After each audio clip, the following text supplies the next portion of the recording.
Well, it's my first night in Munich, a cold, rainy, miserable night, but I've managed to find this infamous place, the Hofbräuhaus.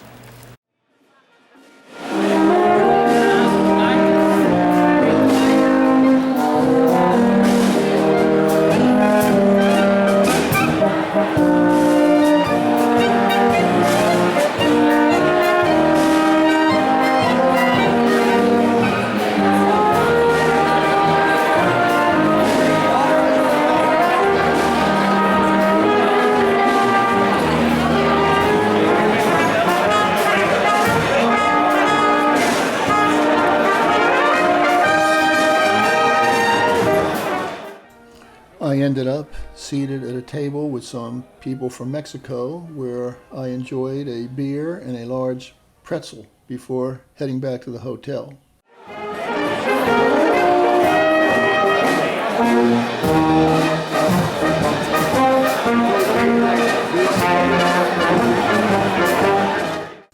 This room in the Hotel Royal near the train station was my base of operations for the next 4 days.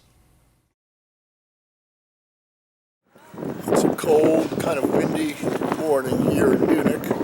My first full day. I guess I'll walk up to Marienplatz and start looking at the sights. With arms outstretched, a book in his left hand, and wearing monk garb, the Munich child is the symbol of Munich. In fact, the first settlers of this area were monks, or Mönchen in German, from which the city got its name.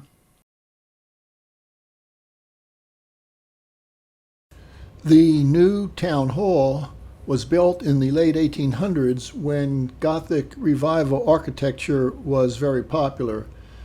The building sits on the north side of Marienplatz and is considered one of the most beautiful in Munich.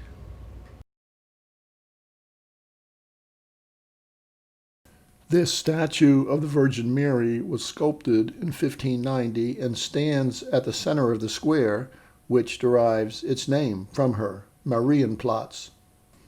At the base of the statue, a cherub is slaying a snake, which represented the biblical enemy of heresy, in this case Protestantism.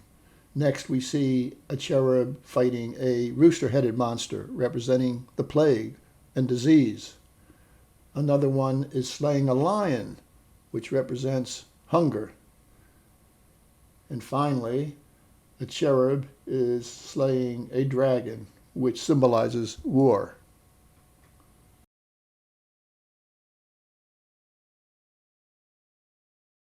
It is cold. Let's go inside. I'm at the top of the new town hall, looking out in the northern direction. There's the National Theater, which is the home of the Bavarian State Opera. In the distance, the English Garden, which is the largest urban park in continental Europe. Coming into view, there is the residence. Down below, there's a lot of construction for a new subway tunnel. And in the distance, the yellow Theatinerkirche. And stretching beyond is Ludwigstrasse. Looking south, we see the St. Peter's Church, the oldest in the city, dating from 1368.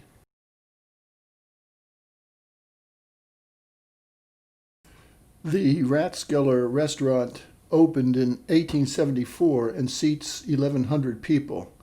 The interior is designed in a 16th century Gothic style.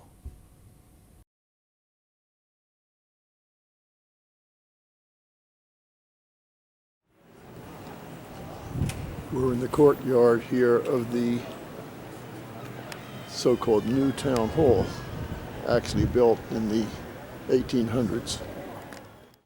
Here we see the Great Seal of the city of Munich, showing a monk standing in front of a gate that has 2 red tin towers.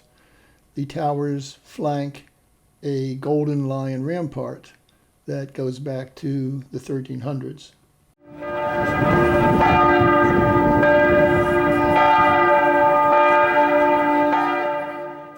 Adjoining which actually looks new because it was rebuilt after being bombed in World War II. It did not escape the destruction like the so-called new town hall did. It's 11 o'clock in the morning, and tout le monde are waiting for the Glockenspiel presentation up there in the tower of the so-called new town hall.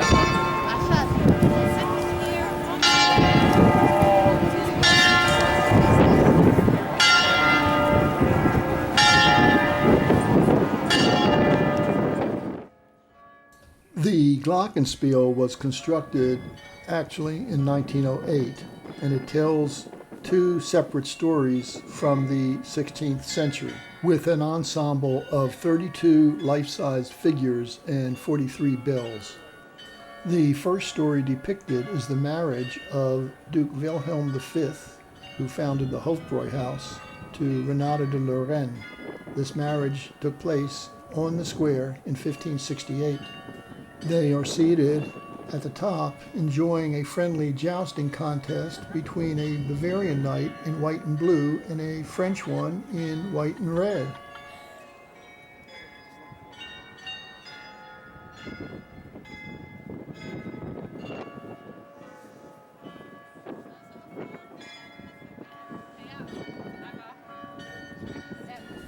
There we see a wedding procession, and a fanfare is being sounded by the horn players.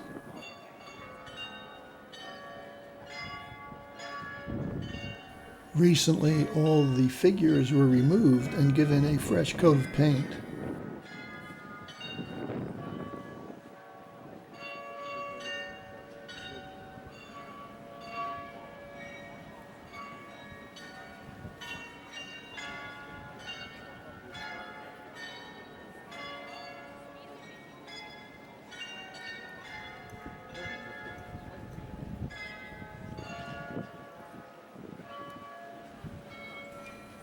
Guess who wins the joust? The Bavarian knight, of course.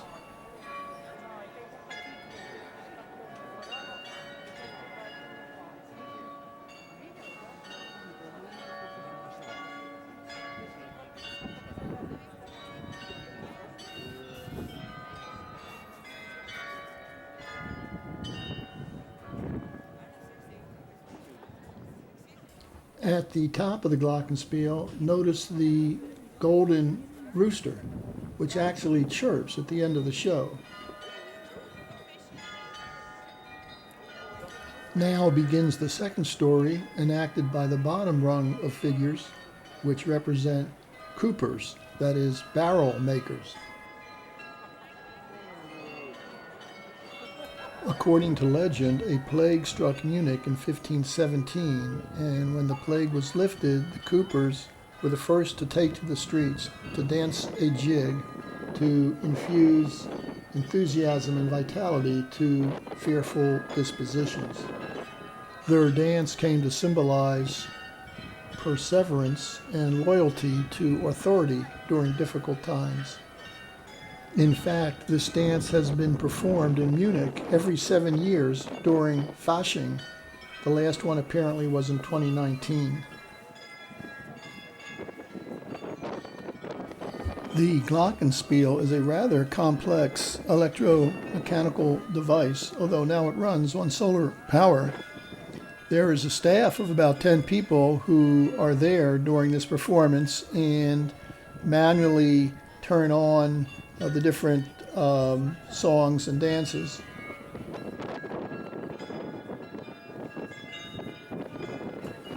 The machinery has been running for over 100 years, though it does require careful maintenance.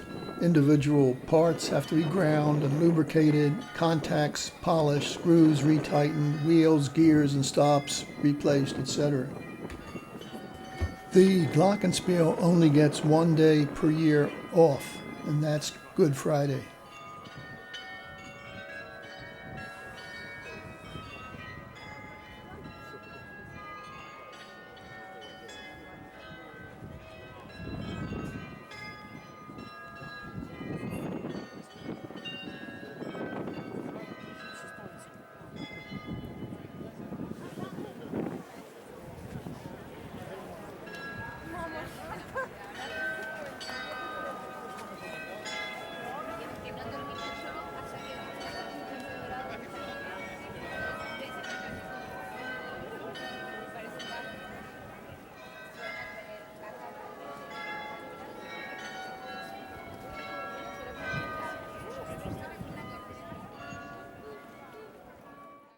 St. Peter's Church is the oldest one in Munich and dates to the 1300s. Looking up, we see Peter being crucified upside down. The bright whitewashed interior with pastel color accents is typical of Bavarian churches. Flanking the nave are bronze statues of the apostles. These gray iron fences were donated after the war by local blacksmiths. And in this chapel is the skeleton of Saint Mundicia, who was beheaded in the 4th century by the Romans for her Christian faith. Her remains were given by the Pope to Munich in 1675.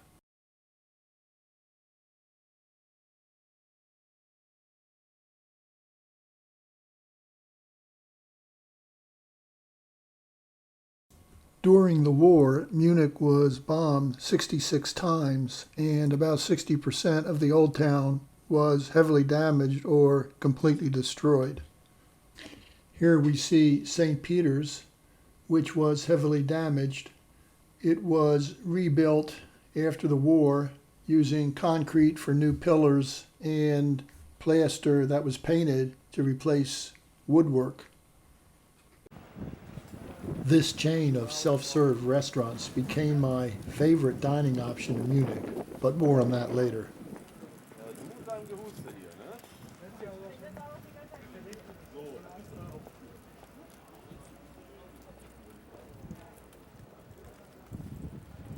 Across the street is the Victualian Markt, or Victuals Market.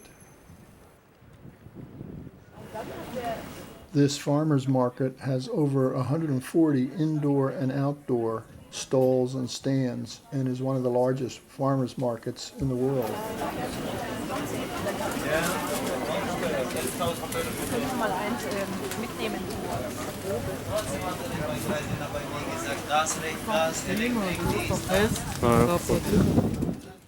Fortunately, the city bans most fast food chains, so you won't find a McDonald's or a Starbucks here. But these places are authentic.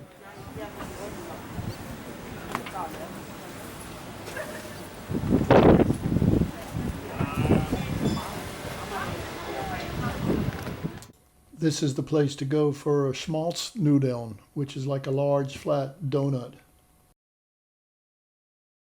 And the Italy in the Schranenhalle is the place to go for high-end Italian food and wine. In the 1800s, this was a grain exchange, but has been recently renovated into this long market in a wrought iron glass building. A great place to get out of the cold.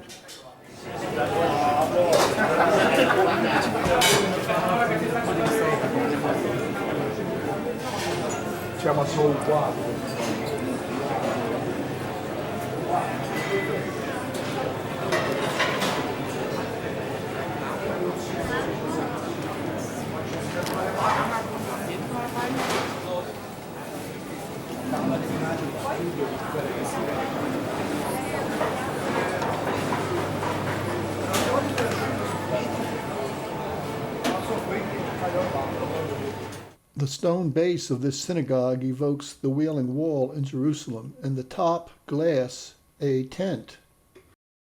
Behind the synagogue is the Jewish Museum of Munich, which we see here. The new synagogue was inaugurated in 2006 and reestablished a major synagogue in Munich after 1938, when the original older one was destroyed during Kristallnacht. Munich now has the second largest Jewish community in Germany, with about almost 10,000 people, mostly Orthodox. Here on Sendlingerstrasse is a fascinating church built by two brothers, the Assam brothers, in 1740. One of the brothers was a sculptor and the other was a painter. They purchased 4 houses in a row and knocked out the inner 2 to give room for a very narrow church. And the house on the left is where one of them lived. Just inside the church, the Grim Reaper cuts the thread of life, reminding us of our mortality. The lavish Rococo interior exhibits and promotes the artwork of the two artistically talented brothers who had long and prolific careers.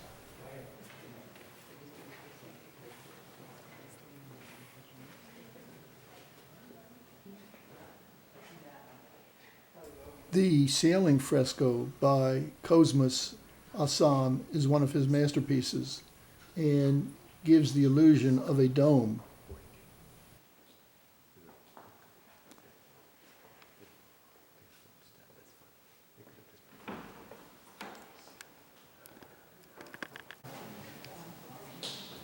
This is the place to come to see exquisitely painted plasterwork. Note the window in the back that provides illumination.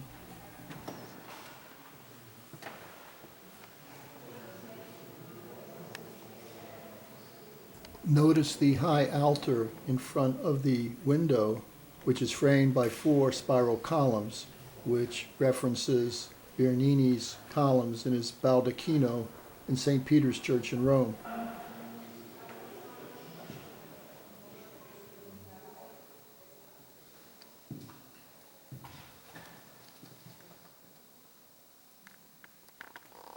I discovered this wonderful self-serve restaurant right off of Marienplatz. Actually, there's a chain of them.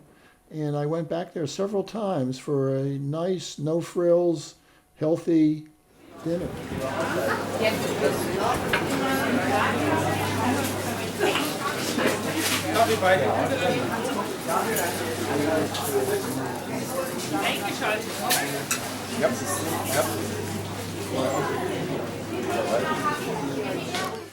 Tuna, tofu, and beets. So damn healthy. The Church of Our Lady, or Frauenkirche, was built out of brick and completed in 1488. Except for the twin towers, everything else was completely destroyed by bombs and rebuilt.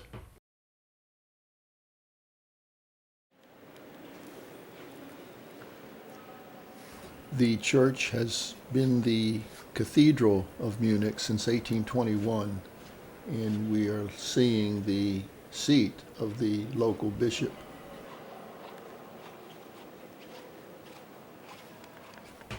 The 3 windows in the apse are the originals. They survived the bombing because each pane of 15th century glass was removed and put safely into storage.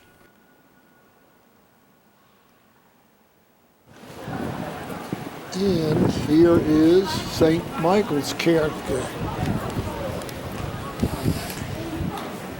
Oh, it's brutally cold and windy. Let's go inside this one. This church was completed in 1597 at the height of the Counter-Reformation and is the largest Renaissance church north of the Alps.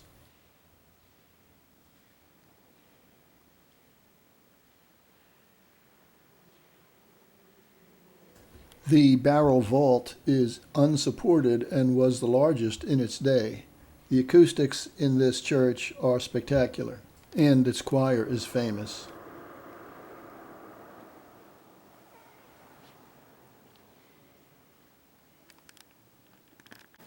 We will now descend into the crypt, which contains 40 tombs of Bavaria's ruling family, the Wittelsbachs, including the Mad King Ludwig.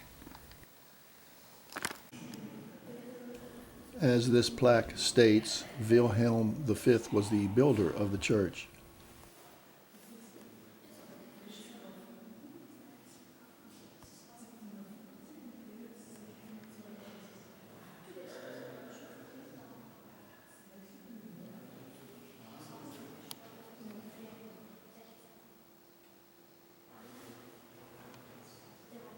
And here is the tomb of Ludwig II, the ultimate place of pilgrimage for the fans of the Mad King. Apparently, the tomb is often decorated with flowers. As a side note, the reign of this tormented king was dramatically portrayed in the movie Ludwig, directed by the famous director Luchino Visconti. Finally, the 7th century reign of the Wittelsbachs terminates here with Otto, who went insane and was deposed in 1916. Michaelskirche, after the bombing.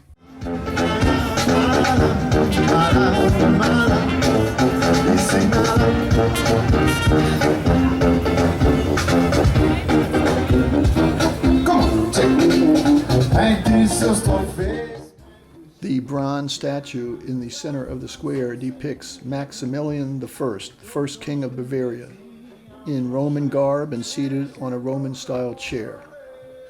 I can't tell you anything about the event that is going on at the square or anything about the band that is playing, but I can tell you the 4 Wagner operas that premiered at the National Theater, namely Tristan und Isolde, Die Meistersinger von Nürnberg, Das Rheingold, and Die Walküre. The Hotel Bayerischer Hof in the background is where Michael Jackson used to stay when he was in Munich. After he died in 2009, this statue of a Renaissance composer was then taken over by his fans, thereby lionizing this exemplary figure of postmodernism, a hyperkinetic jumping jack who was neither male nor female, neither black nor white, and a pedophile to boot.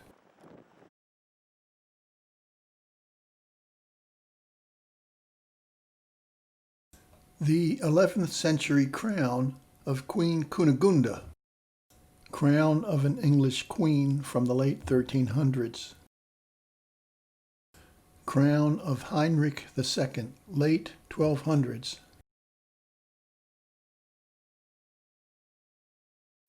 A portable altar from the late 9th century, which would allow a traveling king to have mass on the road.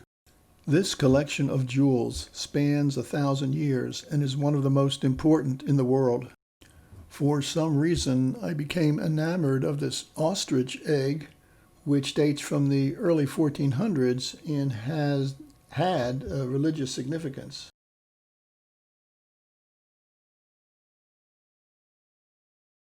This famous statuette of St. George slaying the dragon dates from about 1599 and contains over 2,000 precious stones.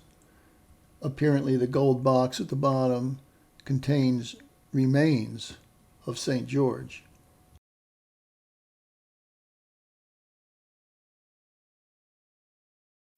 Apparently, if you could lift the visor, you would see the features on the ivory face of Duke Wilhelm V in the process of slaying the dragon of Protestantism. By the way, this collection occupies 10 rooms in the residence, which was the former royal palace of the Wittelsbach monarchs of Bavaria. The palace was severely damaged by the bombing of World War II, but was mostly reconstructed by the 1980s.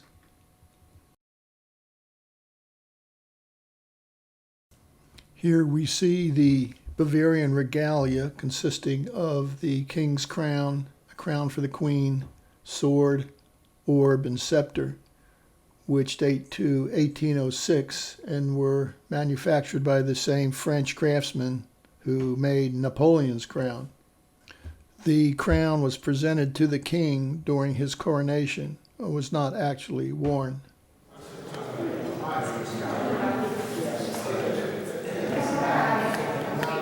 From the late 1700s, this is a model of Trajan's column.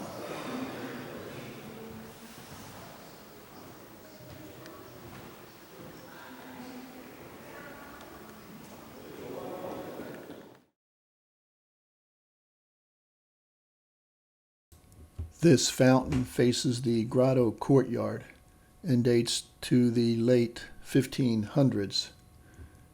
In its heyday, red wine would have flowed from the mermaid's breasts. At the top, we see Mercury, the god of commerce, presiding over everything. Actually, this grotto, like the rest of the palace, was destroyed by bombs in World War II and was rebuilt after the war using shells donated by many Bavarians.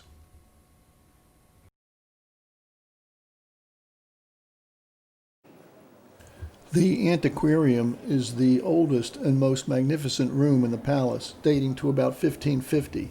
It was designed to house a vast collection of Roman busts, but was quickly turned into a banquet hall for which function it is still used and can accommodate about 200 people. Miraculously, this hall survived the bombing.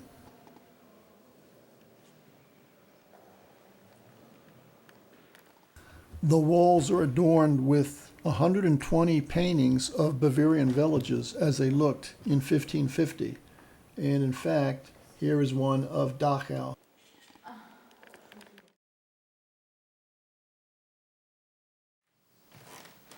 These rooms were originally designed for visiting rulers and guests. The bed is from 1781. But 2 centuries later, in the early 1800s, Princess Charlotte, the daughter of Max Joseph, remodeled these rooms for her own use. Hence, these rooms are called the Charlottenzimmer or Charlotte rooms.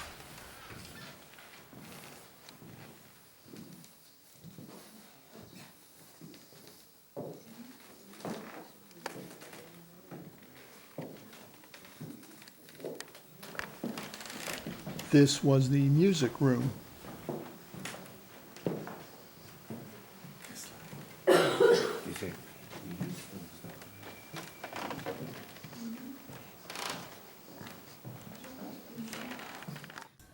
These ornate gold reliquaries contain Christian relics, mummified hands, bones, skulls. In the 19th century, these reliquaries were considered the most valuable treasure in the residence. The case in the middle supposedly contains the skeletons of 3 babies from the massacre of the innocents. This is the sumptuous private chapel of Maximilian I, who died in 1519. Notice the gold leaf ceiling and the silver reliefs at the altar. The walls are made of polished stucco to look like marble, and that miniature pipe organ apparently still works. Among the richest rooms in the palace, this ballroom also functioned as a picture and mirror gallery and was designed in the 1730s by Francois de Cuvillier. These rooms were severely damaged in 1944, but were faithfully reconstructed down to the wall hangings and the intricate stucco work. This is the cabinet of mirrors, where things can seem to go on forever.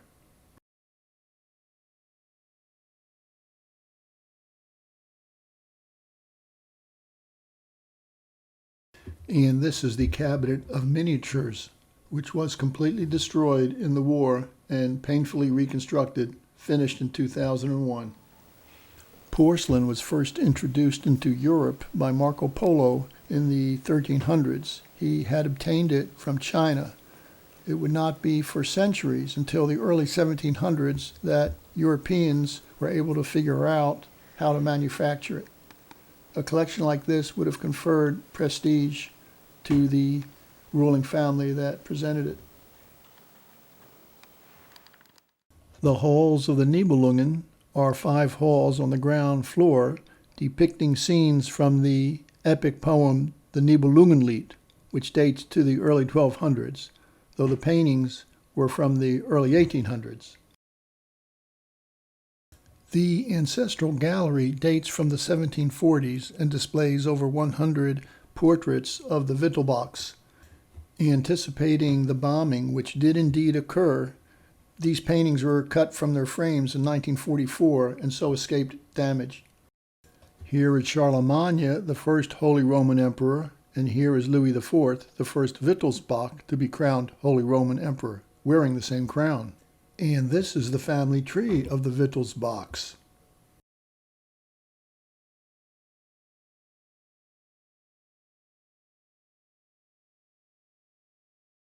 Fotografieren, weil ja ein paar Russen waren und mich nicht gehört haben. In diesem Bereich hier können Sie gerne fotografieren, nur auf der Bühne und zur Bühne darf man nicht fotografieren. Nur nach Paris, da darf man auch Napoleon und das Theater. Und er war so begeistert, dass er sagt, dass so ein Programm, das möchte ich auch in München haben, nur soll es doppelt so groß sein. Das heißt, Platz für mehr als 2000 Personen.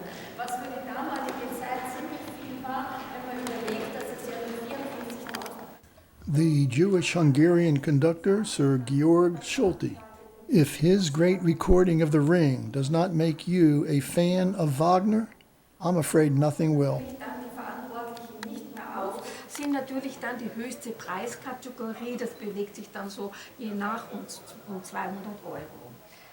Und Sie sehen natürlich einen herrlichen Blick auf die Bühne, wobei man sagen muss, dass das Hufeisen nach dem Krieg auch geweitet wurde um 2 Meter. Und wenn Sie es so mit anderen oder sagen wir mit der Wiener Staatsoper vergleichen, dann muss man sagen, wirkt der Raum eigentlich schon sehr frei, auch deshalb, weil es ja kaum Logen sind, wo das gerade ist. Aber von da gehen 10 Kilometer lange Rohre weg, in denen 50.000 Liter Hydrauliköl fließen. Und dieses Öl, also auch kann die Bühne verschoben sein, also auch höher wird gebaut, wenn, sagen wir, historische Instrumente sind, oder ganz zugemacht, wenn das Staatsorchester als Solist selbst auftritt und zum Beispiel Akademiekonzert. Und da kann man dann auch so in Wien, habe ich gesehen, kann man es auch in verschiedenen Sprachen dann einstellen. The Cuvillier Theatre was designed by the French genius and dwarf François de Cuvillier. It opened in the 1750s and saw many lavish opera productions, including the first performance of Mozart's Idomeneo. There's the royal box where the Mad King Ludwig II would have sat when he bought out the entire house to watch an opera by himself. The city burghers would have occupied the seats on the ground floor, and the tier above that would have been occupied by the royalty. The curtains that you see, like everything else, is actually painted carved wood.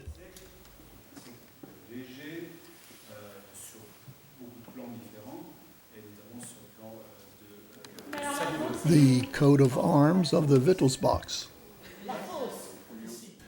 In 1944, this theater was completely demolished by bombing, but the wood carvings and other fittings had been removed in 1943 by the Germans and stored for safekeeping. In the 1950s, a new building was erected and the fittings and wood carvings were restored to what you see today.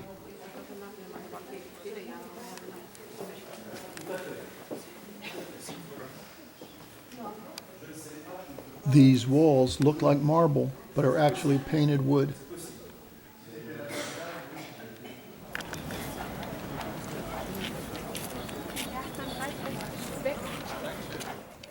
The Odeonsplatz was commissioned by King Ludwig I, who loved Italy, and the architecture here reflects that.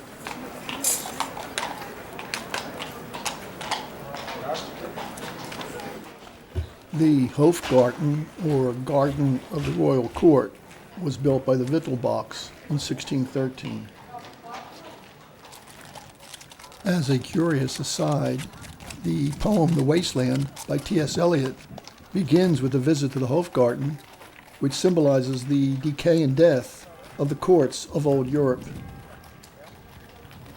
Well, I'm walking in the Hofgarten outside the residence,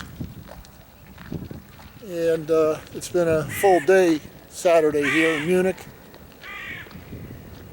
What have I done? I've seen the residence, the National Theater. I can't remember everything. So So now it's time to go back to my favorite eating place and have a bite to eat.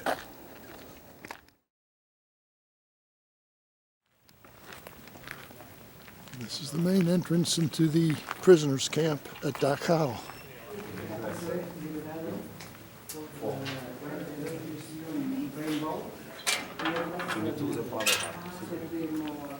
This memorial site where the original camp stood was open to the public in 1965.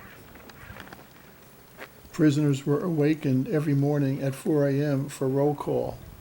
You had to stand at perfect attention during the process of counting thousands of prisoners unless you wanted to be beaten to death. Pole hanging was an excruciating form of torture in which the hands were tied behind the back and then the victim was suspended, which would result in dislocated shoulders and death within about an hour. Here we see an obviously Jewish banker representing capitalism with his guardian angel, Marxism, which is identified with the Social Democratic Party.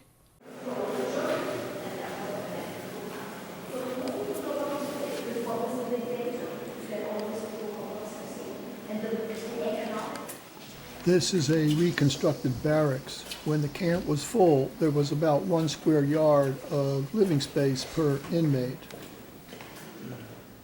The Jewish custom of leaving a visitation stone at a gravesite is an ancient one. I can still remember the impression this plaque made on me when I visited Dachau over 50 years ago.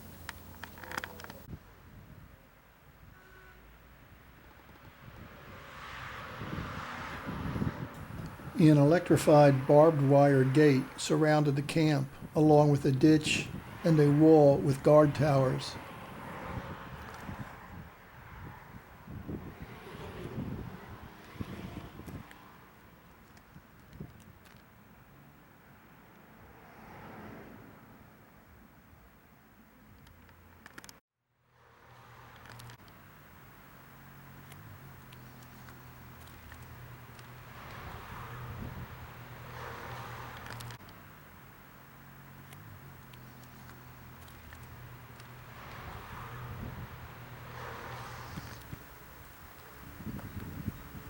This whole area, or where the barracks were, you can see each foundation.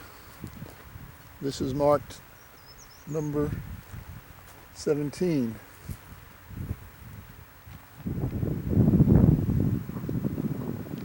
Same on the other side.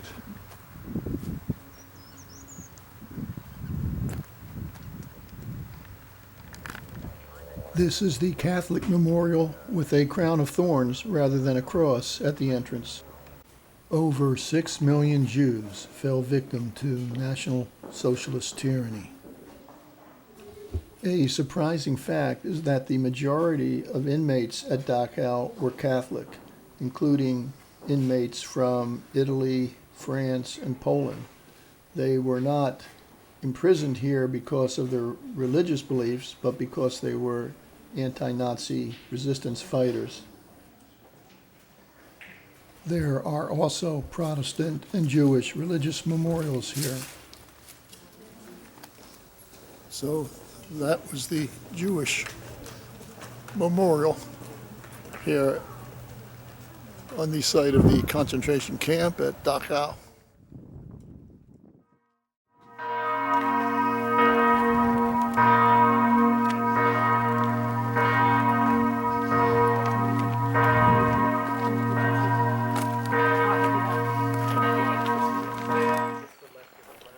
To honor the dead, to remind the living.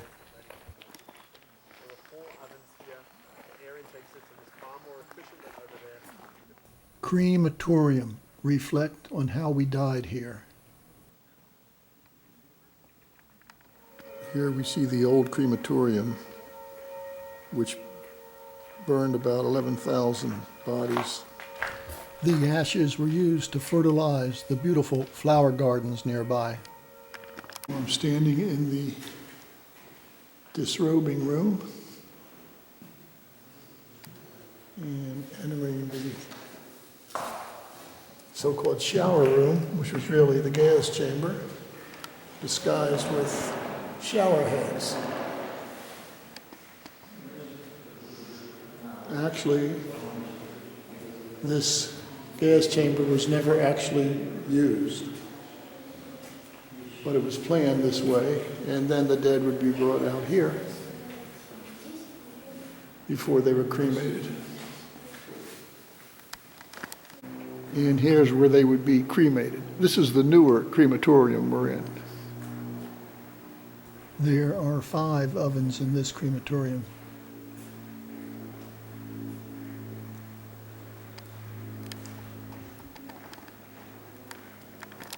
This is also an execution site where hangings were performed just in front of the incinerators.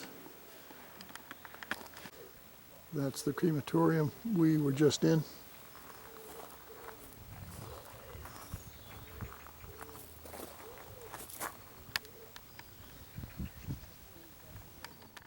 After the concentration camp, I took a bus ride throughout the town of modern Dachau and was very impressed by it. And this is coming up to the train station. It's a little bit warmer today, people out. Very impressed by this town. Crema gelato. La Veneziana. Ice. Speaking of ice, the next day I caught a fast train to Frankfurt for my last night in Germany. And then the following morning I made it to the Frankfurt airport where I caught my plane home just before COVID-19 turned the travel industry topsy-turvy. I'm sharing this bench with Germany's greatest writer, Goethe, who is holding his epic poem Faust in his hand, which describes the pact Faust made with the devil to exchange his knowledge, his wisdom of old age for youth and all the passions that go with it. Would I have made that bargain? In a heartbeat. That said, I did enjoy my trip, and I hope you enjoyed watching it. Thank you.